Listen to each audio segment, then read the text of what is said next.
नमस्कार मु सोनी आपको स्वागत करुच्ची मो चैनल को लिविंग फ्लेवर विथ देव सोनी को आशा करुच्ची आपण मैंने समस्ते भलरे थे।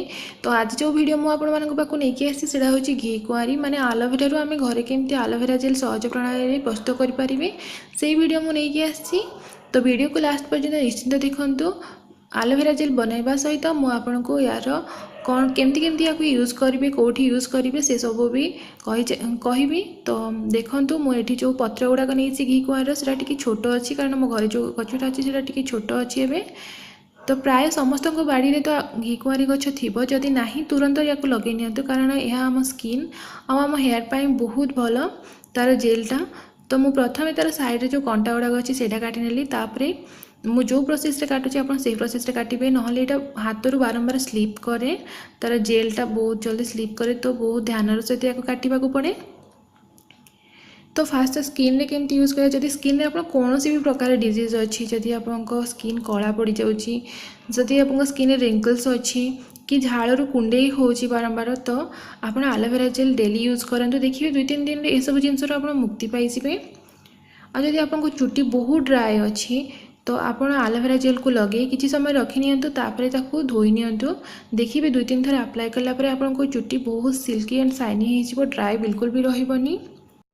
केबे केबे रोसे घरे काम कला बेले गरम पानी कि गरम तेल भी आम हाथ में पड़ जाए तो सेठी आम सांगे सांगे बरफ कि ठंडा पानी कि घरे जदि कौन ऑइंटमेंट अच्छी से लगे दिंती। तो आपण पाखे जदि कौन ऑइंटमेंट नहीं ताहले आपण ठंडा पानी कि बरफ न देकी एलोवेरा जेल लगे दिंतु आप देखिए से जगह फोटका हम ना कि पोड़ा दाग भी रही घा सुखिला से दागटा पलैब। खरार आम बाहर को गला बेले सनस्क्रीन लोशन लगे जाती जहाँद्वारा कि आम स्किन कला पड़ोनी बोली किंतु मार्केट में मिलूवा सनस्क्रीन लोशन रे बहुत सारा केमिकल मिसी थाए जार साइड इफेक्ट भी बहुत थाए। तो आपड़ ता जगह सनस्क्रीन लोशन न लगे मार्केट में मिलूवा सनस्क्रीन लोशन आप एलोवेरा जेल यूज करेंगे।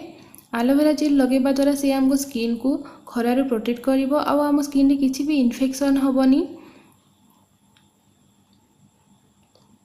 ता सहित एलोवेरा जेल आमर इम्यूनिटी सिस्टम को भी बहुत बढ़ाई थाए कारण A vitamin A vitamin B12 और विटामिन C भी थाए। तो आपण प्रतिदिन गोटे छोट पीस एलोवेरा भी आणिकी खाई पारिबे। एलोवेरा जूस केमती प्रस्तुत करती जदि आपण मैंने चाहते जानापी ताहले मो कमेंट बॉक्स रे कमेंट करूँ। मो एलोवेरा जूस घरे केमती प्रस्तुत करा जाए तार भी वीडियो गोटे बनैकी अपलोड करी आपण मानक पई निश्चिंत। जदि घरे कहीं डायबिटीज पेसेंट अच्छा कि कहार कोलेस्ट्रोल परिमाण अधिका अच्छी तो से भी यहाँ खाई पारे गोटे छोट छोट पीस जदि आप घरे घी कुआरी गछ अच्छी तो से गोटे छोट पीस डेली आप काटिकी आणिकी जूस बनैकी पी पारे ताद्वारा आप डायबिटीज और कोलेस्ट्रोल भी कंट्रोल रहिबो। तो देखो मु गोटे पत्रर घी कुआरी पत्रर जेलटा काढ़ी नेली एमती करके गोटे गोटे करके सब काढ़ी नेबी। तापर मु आपको बतेबी या केमती आम यूज करवा। ता पूर्व आप मो चैनल को सब्सक्राइब करनियंतु आ वीडियो देख सारा पर लाइक करने को बिल्कुल भूलिबेनी। जदि वीडियोटी भल लगे ताहले शेयर करने आपण को प्रकार वीडियो देखिया चाहते मते कमेंट मध्य करिवे।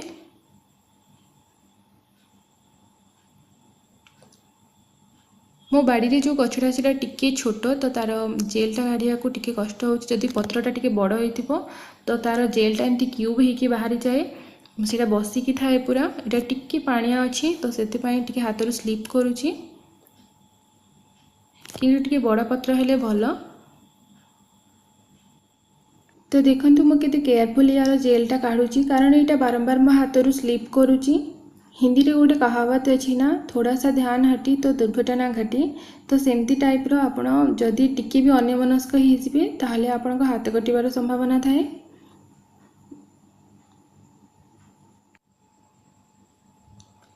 तो ये देखंतु मैं सबू जेल गुड़ाक काढ़ी नेली एबे याकू आमे गोटे ग्राइंडिंग जार रे रखिना पकेदबा तापरे आम किछि सेकेंड पाई याकू ग्राइंडिंग करबा। बेसी ग्राइंडिंग कले पूरा पानी हे जिवो तो ताकू बस स्विच ऑन करके ऑफ कर दबा। तबे देखंतु एमती होबो टिके लाळुआ हे कि एटा रहइबो माने बेसी याकू ग्राइंडिंग करबानी। तापरे मु एठी देछि विटामिन ई कैप्सूल इवियन कैप्सूल एटा को भी मेडिसिन स्टोर रे आपको सहज रे मिल जिवो बेसी पैसा बेसी कॉस्ट भी नुह एटा।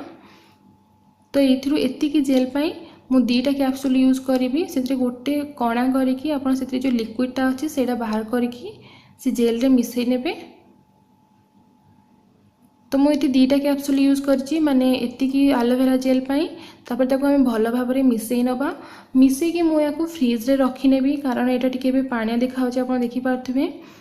तो फ्रिज रे किछि समय किछि घंटा रखीगला 6 ରୁ 7 घंटा रखीदेला यहाँ टिके ठीक होबे आप देखिपे तार कंसिस्टेंसटा केमती अच्छी। तो जो डब्बारे आप रखिए प्लास्टिक रही दरकार कि काचर होता दरकार स्टील कौन डब्बारे आप रखिए बिल्कुल भी। तो मुझे प्लास्टिक डब्बा नहीं तो सेटा निहाती सफा हवा दरकार यही सब जिनस ये जेलटा प्रस्तुत करने जहाँ जहाँ जिनस आप यूज कर चामच हो कि बाउल हो कि डब्बा हो सबकि सफा हवा दरकार बिल्कुल क्लीन हवा दरकार ता द्वारा जेलटा टी बेसी दिन रहिबो। तो या मुझे फ्रिज रे रखी नौची यहाँ बसीगला या आम 15 दिन पर्यंत यूज करिपरिबा।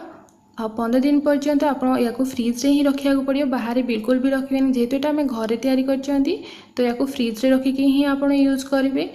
15 दिन पर आप चाहिए आउ थे पुणी एमती प्रस्तुत करके आप फ्रिज रे रखी आप यूज करेंगे।